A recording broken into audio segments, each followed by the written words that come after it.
حضرت عائشہ صدیقہ رضی اللہ تعالی عنہا سے کسی نے پوچھا تھا صحابہ کرام علیہم رضوان میں سے کہ اماں جی نبی پاک کے اخلاق کس طرح کے تھے؟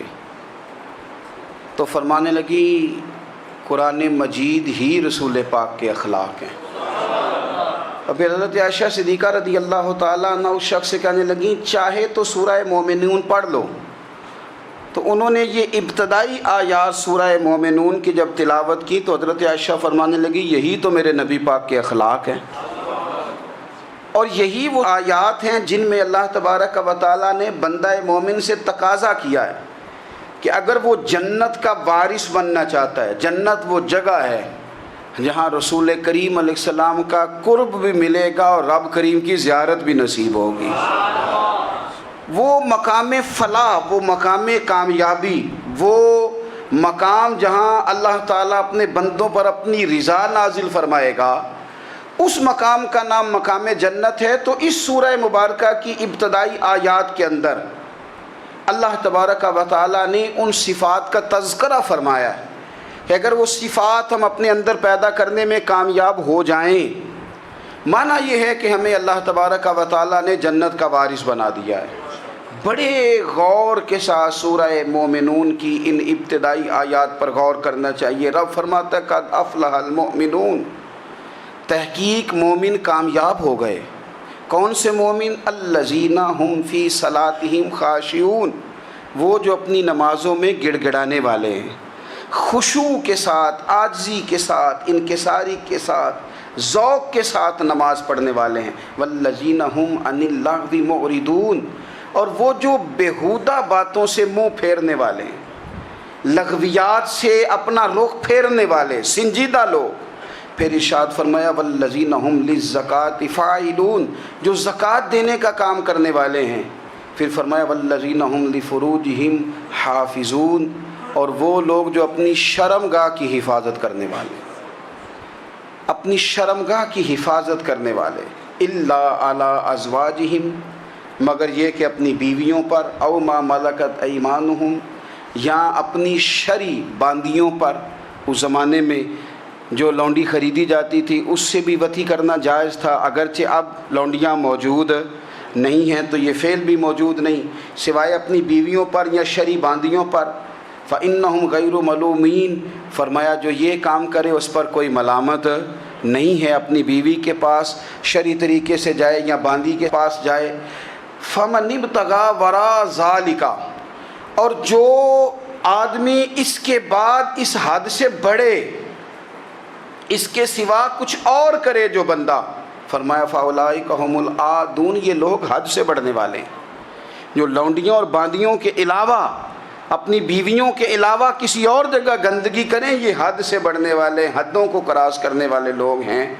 پھر ارشاد فرمایا والذین هم لاماناتہم وعہدہم راعون، اور وہ جو اپنی امانتوں اور اپنے وعدوں کی رعایت کرتے ہیں، امانتیں ادا کرتے ہیں، وعدے پورے کرتے ہیں۔ اور وہ لوگ جو اپنی نمازوں کی حفاظت کرنے والے ہیں، جن میں یہ خوبیاں آ گئیں، میرا رب فرماتا ہے نماز میں خشوع وضو حاصل ہو گیا، فضولیات سے بچ گئے، زکوٰۃ ادا کرنے والے بن گئے، شرمگاہ کی حفاظت کرنے والے بن گئے، امانتیں عہد پورے کرنے والے بن گئے، اپنی نمازوں کے محافظ ہو گئے۔ اللہ اکبر، قربان جائیں۔ مالک فرماتے ہیں اولئک هم الوارثون، یہی لوگ تو وارث ہیں۔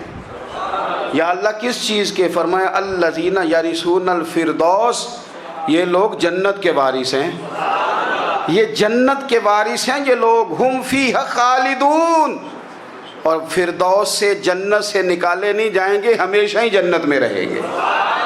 یہ آیات اللہ کا مطالبہ بھی ہے، یہ آیات صحابہ، اہل بیت، اولیاء اللہ، ان تمام کی سیرت کا عکس بھی ہے۔ اور سب سے بڑھ کر سیدہ عائشہ صدیقہ فرماتی ہیں یہی تو آیات ہیں جنہیں اچھی طرح سمجھ لو گے تو تمہیں مدینے والے کے اخلاق بھی سمجھ میں آ جائے گا، حضور کے اخلاق بھی تمہیں سمجھ میں آئیں۔ بڑے غور کے ساتھ سورہ مومنون کی ان ابتدائی آیات پر غور کرنا چاہیے۔ رب فرماتا ہے قد افلح المؤمنون، تحقیق مومن کامیاب ہو گئے۔ کون سے مومن؟ الذین هم فی صلاتہم خاشعون، وہ جو اپنی نمازوں میں گڑ گڑانے والے ہیں، خشوع کے ساتھ، عاجزی کے ساتھ، انکساری کے ساتھ، ذوق کے ساتھ نماز پڑھنے والے ہیں۔ دیکھیں قرآن نے یہ نہیں کہا شروع میں کہ وہ لوگ اپنی نماز پابندی سے پڑھتے ہیں، بلکہ فرمایا وہ نمازوں میں عاجزی کرتے ہیں، وہ نماز میں خشوع کرتے ہیں، خضوع کرتے ہیں۔ نماز ہم بھی پڑھتے ہیں،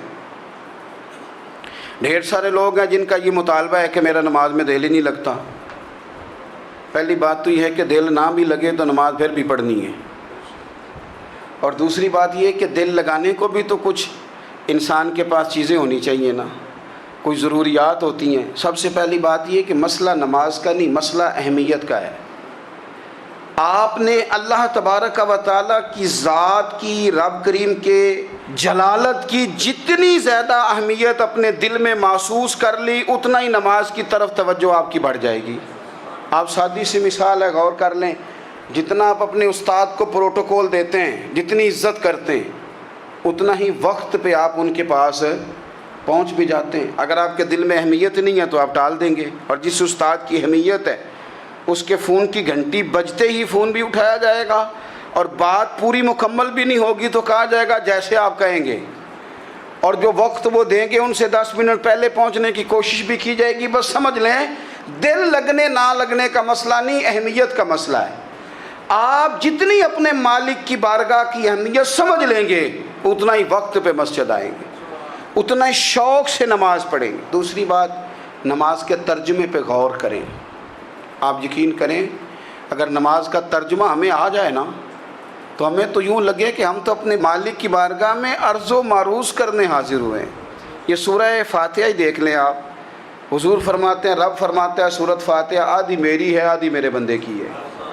جب اس نے کہا الحمدللہ رب العالمین الرحمن الرحیم مالک یوم الدین ایاک نعبد و ایاک نستعین، جب یہاں تک وہ لفظ کہتا ہے تو یہ حصہ میرا تھا۔ اس نے اپنے رب کی تعریف کی، اور جب کہا نا اس نے اہدنا الصراط المستقیم، اب بندے نے التجائیں شروع کر دی۔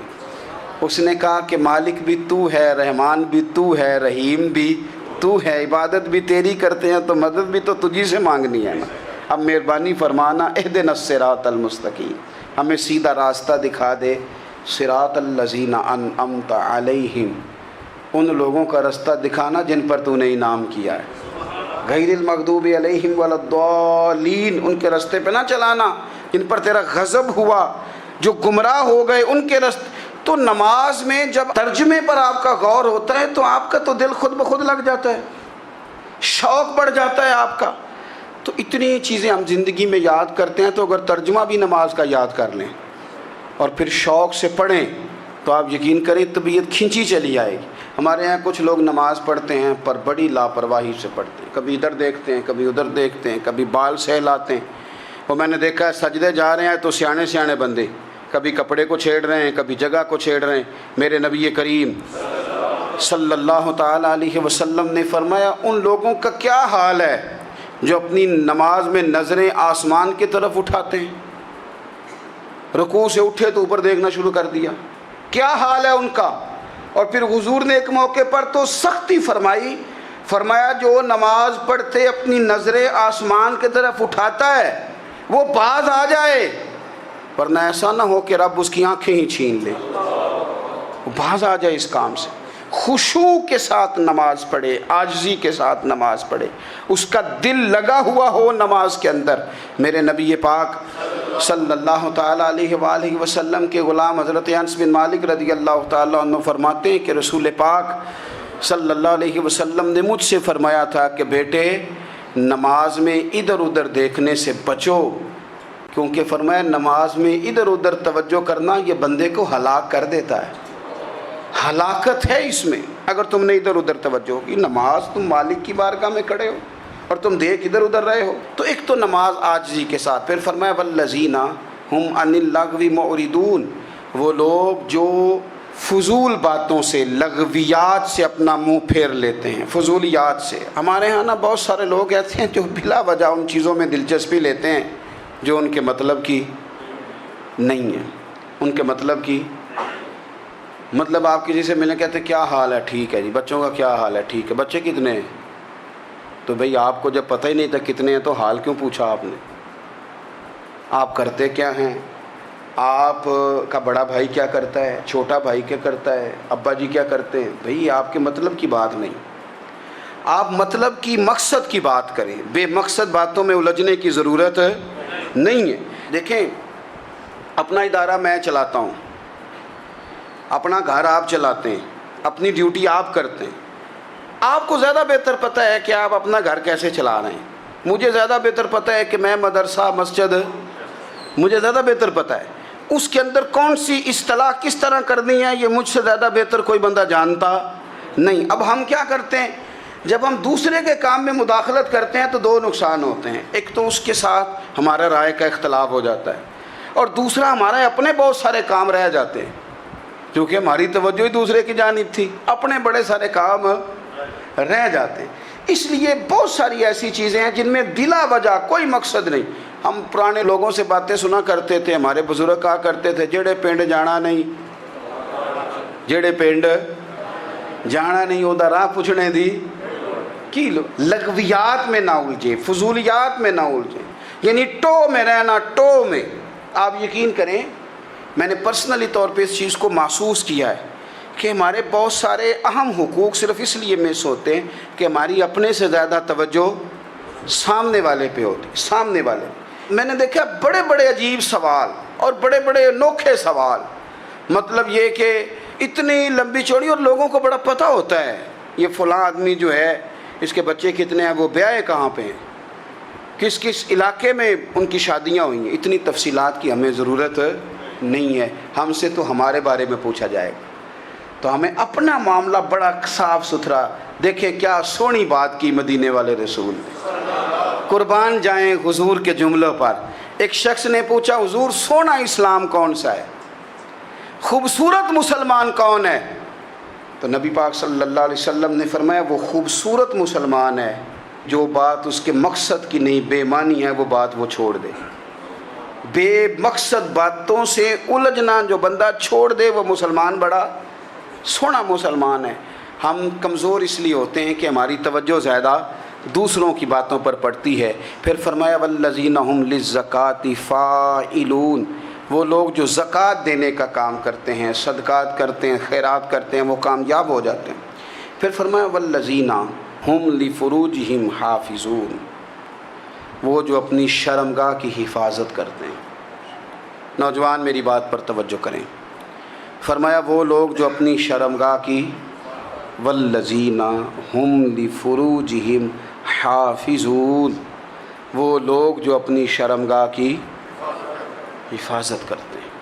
حضور غوث پاک رضی اللہ تعالیٰ عنہ فرمایا کرتے تھے دو چیزیں انسان اپنی سنبھال لینا، ایک پیٹ اور ایک شرمگاہ، تو فرماتے تھے ولایت اس کے بڑی قریب آ جاتی۔ ہم نہ ان لذات میں الجھ جاتے ہیں۔ سیانے سیانے بندے روٹی کمر سیدھی کرنے کے لیے کھانی چاہیے، زبان کے ذائقے کے لیے نہیں کھانی چاہیے۔ یہ زبان کا ذائقہ لگ جائے یہ کہیں کا نہیں چھوڑتا انسان کو۔ اپنی شرمگاہ کی جو لوگ حفاظت کر لیتے ہیں، کوئی بڑے سے بڑا گناہ کرنے سے بھی بندہ کافر نہیں ہوتا، بندہ کفر کرنے سے کافر ہوتا ہے۔ گناہ بڑے سے بڑا کرنے والا بھی گناہ گار ہے، کافر نہیں۔ لیکن بعض گناہ ایسے ہیں جو جس وقت بندہ کر رہا ہوتا ہے اس وقت وہ مومن نہیں ہوتا۔ میرے نبی کریم صلی اللہ تعالیٰ علیہ وسلم نے فرمایا جب کوئی شرابی شراب پیتا ہے اس وقت مومن نہیں ہوتا، جب کوئی چور چوری کرتا ہے تو اس وقت مومن نہیں ہوتا، اور جب کوئی زانی زنا کرتا ہے تو تب وہ مومن نہیں ہوتا۔ اتنی دیر کے لیے اس کے دل سے ایمان نکال لیا جاتا ہے۔ یہ جو ہمارے لڑکے بن سنور کے نکلتے ہیں، یہ جو میک اپ کا خرچہ لڑکیوں کے برابر لڑکوں کا ہوتا جا رہا ہے، یہ جو لڑکے بھی رات کو چہرے پر کریم لگا کر کے سوتے ہیں، یہ بتا سکتے ہیں کہ مقاصد کیا ہے؟ بتا سکتے ہیں؟ یعنی بچے بھی بغیر شیمپو کے بال نہیں دھوتے، مثلا کیا کرنا ہے آپ نے اس کا؟ بڑی بڑی قیمتی چیزیں جو ہیں وہ آپ نے رکھی ہوئی ہیں، مقصد کیا ہے؟ یہ جو ہمارے بچے بن سنور کے نکل رہے ہیں تو کیا دعوت دے رہے ہیں سوسائٹی کو؟ شارٹ نکرے پہن کے جو نکلے ہوئے ہیں اریاں لباس پہن کے نکلے ہوئے. اقبال نے کہا تھا دیار مشرق ہوس میں غلطاں، شباب اریاں شراب عیسیاں، جسے بھی دیکھو غری کے عیسیاں. ہم ایسی تہذیب کیا کریں گے؟ شباب اریاں، تم نے اپنی جوانی ننگی کر ڈالی ہے ساری معاذ اللہ. کن مقاصد کے لیے میں وہ اعداد و شمار بتا نہیں سکتا. ہمارے ہاں گاند سستا ہو گیا ہے، لوگوں نے گناہ تک پہنچنا آسان بنا دیا ہے. آپ دیکھ لیں گندگی دروازے پہ اور گند موبائل میں. کیسے بچائیں ان بچوں کو؟ کیا کریں؟ کلیجے پھٹتے ہیں. کبھی باتیں سوچتے ہیں تو سوچتے ہیں آنے والی نسل کو کہاں لے جائیں، کہاں چھپائیں، کیا ایسا کریں کہ یہ بچ جائیں. خدا را قربان جائیں حضرت عثمان غنی پر. مصنف ابن ابی شیبہ میں صحابہ فرماتے ہیں حضرت عثمان غنی نا بڑے مالدار تھے. مال آتا ہے تو لوگ عیاش نہیں ہو جاتے، مال آتا ہے تو لوگوں کی خواہشات بہت بڑھ نہیں جاتی. بڑے مالدار تھے، مالدار بھی تھے اور سونے بھی بڑے تھے. حضرت اسامہ بن زید کہتے ہیں میں نے زندگی میں اتنا سونا بندہ نہیں دیکھا جتنے حضرت عثمان غنی خوبصورت تھے. پیسہ بھی حسن بھی. لیکن فرماتے ہیں کہ حضرت عثمان غنی سب سے بڑھ کر اپنی شرمگاہ کی حفاظت کرنے والے اور سب سے بڑھ کر صلہ رحمی کرنے والے، رشتہ داروں سے اچھا سلوک کرنے والے، حیا والے، شرم والے، پاکیزگی والے. آپ کا ذہن ہے، آپ صبح اٹھتے ہی ذہن بنا لیں کہ میں نے آج اتنا سبق پڑھنا ہے، آج اتنی تفسیر دیکھنی ہے، اتنی عبادت کرنی ہے، فلانی نعت میں نے دیکھنی ہے، فلاں خیر کا کام کرنا ہے، فلاں آدمی کے ساتھ نیکی کرنی ہے. صبح ذہن بنا لیں، آپ کا ذہن وہی کام کرنے لگے گا. لیکن اگر صبح اٹھتے ہی ذہن میں گندگی ہے، رات کو سوتے ہی معاذ اللہ ذہن میں وسوسے ہیں، تو پھر سارا دن وہی چکی چلے گی، وہی انداز رہے گا. تھوڑا سا آپ کو اس کی نگرانی کرنی ہے. تھوڑا سا فحاشی عریانی یہ تیزی سے پھیل رہی ہے، تیزی سے گندگی لوگ کشید کر کے لاتے ہیں. اور حیا کا مطلب صرف اتنا ہی نہیں ہے آپ زنا اور بدکاری سے بچیں، آپ اپنی زبان کو بھی حیا والا بنائیں. کوئی کچا کمزور جملہ، گندی بات، گالی کبھی بھی زبان پہ نہ آئے.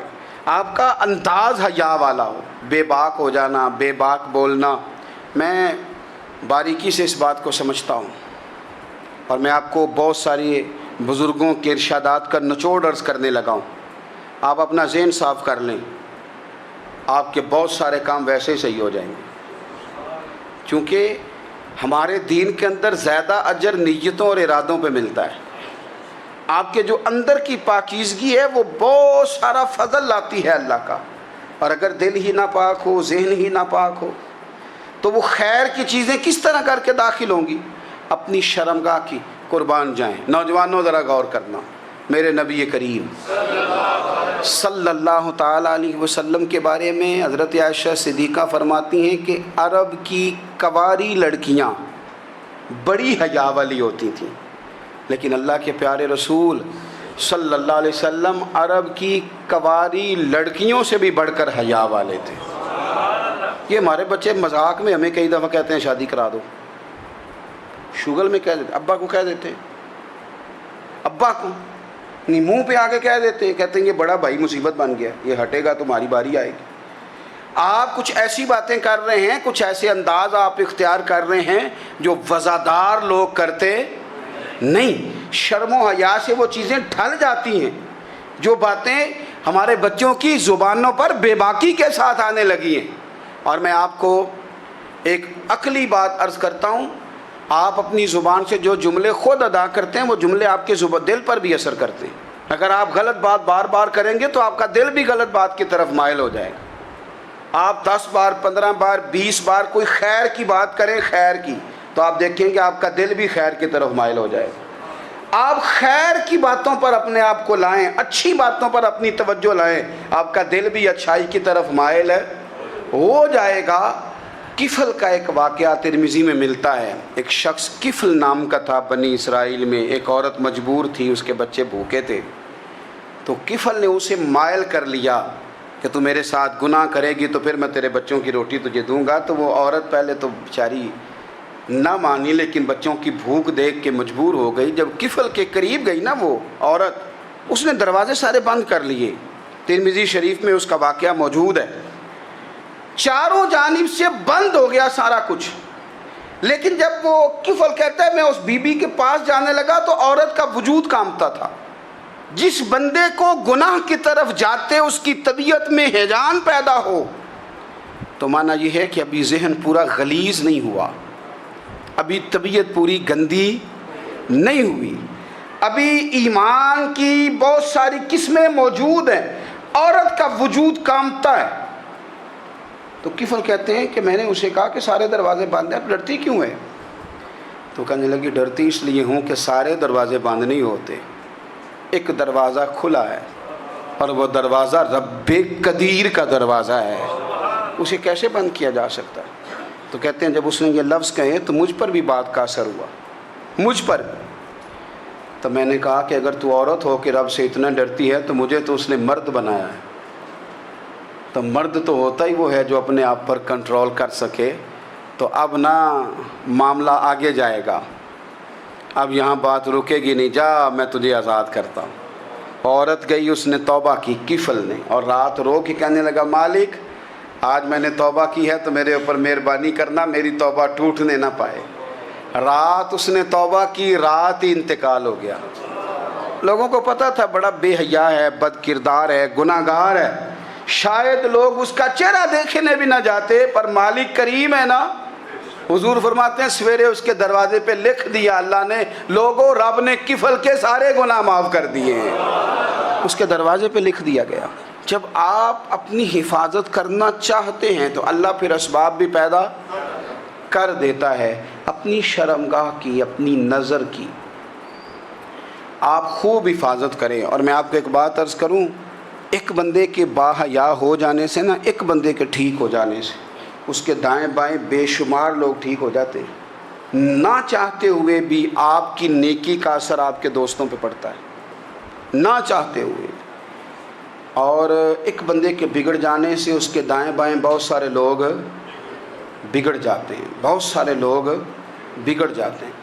آپ اگر اپنے لب و لہجے پر یہ پابندی لگا سکیں اور اپنے آپ کو اگر آپ سنبھال سکیں تو پھر یاد رکھیے گا بڑی ساری چیزیں بہتر ہو جائیں گی. کچھ چیزیں ایسی ہوتی ہیں جو ہم نہ فراخ دلی سے بانٹتے ہیں, اور کچھ چیزیں ایسی ہوتی ہیں جو مجبور ہو کر ہم دیتے ہیں. کئی دفعہ ایسا ہوتا ہے کہ سامنے والا کچھ زیادہ تکلیف میں ہوتا ہے اور ہمارے پاس بھی وسعت نہیں ہوتی, لیکن زیادہ اجر اسی بندے کو ملتا ہے جو تھوڑی تکلیف برداشت کرے اور سامنے والے کی تکلیف کو دور کرے.